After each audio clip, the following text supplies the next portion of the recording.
Tonight at 5, confusion. Should I take my mask off? Should I leave it on? It's super confusing. Where do you wear your mask? As restrictions are rolled back, everybody's answer is a little different. It was a little bit of whiplash for the American public in terms of them saying just a week before, keep your mask on. And then all of a sudden they're saying, now you can take them off. If you feel comfortable, then great. I don't think enough people are vaccinated right now. Tonight, we'll show you how everyone is dealing with the new rules, or lack thereof. Plus, Aurora's mayor pushes for a camping ban like the one in Denver. And a firefighter shows up to a call just in time for a special delivery. Mom did all the work. We were just there to kind of guide her to the hospital. That was really it. So it was great. This is a critical point in Colorado's rebound. Capacity limits have been lifted across the Front Range. Red Rocks announced just an hour ago they plan to lift their capacity June 21st, and wearing a mask is now just a suggestion. Uncertainty remains. The major chains cannot agree on mask guidelines. Starbucks made masks optional for customers just today. They're not required at Walmart, Costco, Sam's Club, or Trader Joe's, but they are required at Walgreens, Whole Foods, and King Soopers. And current federal guidelines do not specify who's responsible for telling people to mask up.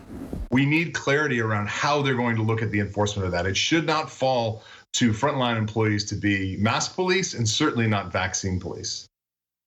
And it can be confusing for us. It is a burden, though, for business owners who have to weigh everybody's safety because they are left to set their own rules. Denver7's Ivan Rodriguez spent the day talking to business owners and joins us live tonight. Ivan?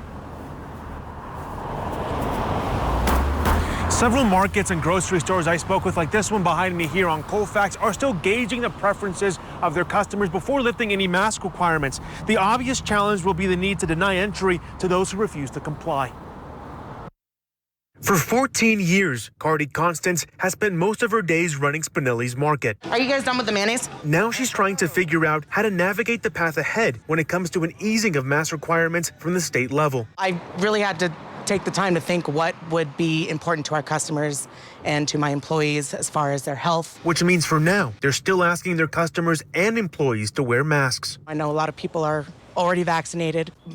Almost all my staff is vaccinated, so it's not so much about, I guess, them, but the customers that are coming in that do their grocery shopping here that we have to keep safe, even as we do start to gain some sort of normalcy. For Cardi, there's no need to rush, and only when they feel the time is right, they'll move in a different direction. I would just rather keep, masks as long as we can, to make everybody feel safe as possible. It's a stance some customers who are vaccinated agree with. I've never thought that this was that onerous a thing to do anyway. I'm fully vaccinated. I carry a mask just in case.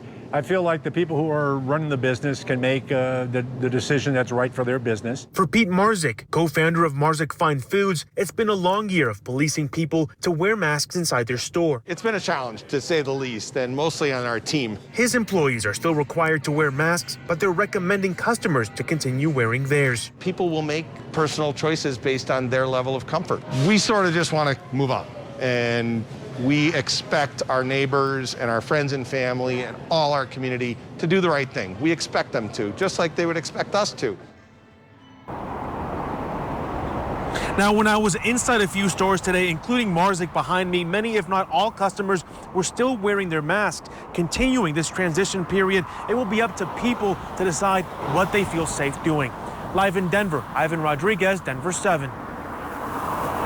All right, thank you, Ivan. And Denver7's 360 coverage of the mask debate started around the time of the first stay-at-home orders last March. Tonight, we want to highlight the split in the medical community as one factor affecting people's perception of the new rules. So the New York Times found nearly 6 in 10 epidemiologists believe we'd be wearing masks for the next year or more. And then this weekend, National Nurses United announced it did not agree with the CDC's new guidelines. It's very confusing for people. We have questions right now from our patients, from our families. And Colorado remains a hot spot. In fact, our COVID case rate now the highest in the country. It's still down about 30% from where we were 2 weeks ago. 41% of the state now fully vaccinated, but there is some concern in the medical community that the other half of the state will be at higher risk now that the mask mandate's been lifted. A lot of people maybe haven't gotten around to getting vaccinated. Maybe they have gotten vaccinated but are immunocompromised and have not mounted the full immunity to the vaccine.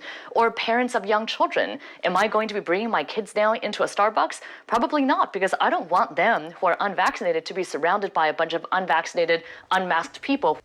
School districts are playing this cautious. Friday, the governor gave school districts the choice to drop mask requirements for fully vaccinated teachers and students. That's about 90% of teachers across the state, and in Denver, at least 40% of students. Despite that, we have not heard of any school district, large or small, dropping the mask requirement. Jeff Coe is hopeful to be mask-free by the fall, and Douglas County is waiting on the state health department to give guidance for the remainder of this school year. The CDC spent the weekend responding to criticism about the new rules and how quickly they were announced. And one medical expert said the rule change was so fast it gave him whiplash. And CDC Director Dr. Rochelle Walensky said it had to be that sudden. We needed to sort of set this foundation based in the science to make sure people understood as they make their recommendations moving forward. In terms of the honor system, people have to be honest with themselves. You're protected if you're vaccinated. You're not if you're not vaccinated. And we will be hosting Governor Polis and leaders from the state health department. Join Denver7 for a town hall this Thursday at 6:30. The topic is teens and vaccines. These conversations are fluid. We cover a wide range of materials, so you can send us your questions. Email 360@thedenverchannel.com. Mike Nelson tracking this interesting weather tonight. We saw rain. We saw some hail even downtown, Mike, this afternoon. It's been a busy day.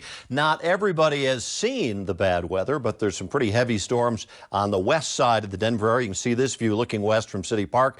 This is an interesting shot up at Loveland Ski Area. It's a mix of rain and snow. And they had a flash flood warning out around Ray, Colorado, in Yuma County earlier this afternoon with some heavy rains falling in that area. So that's the rain out on the eastern plains.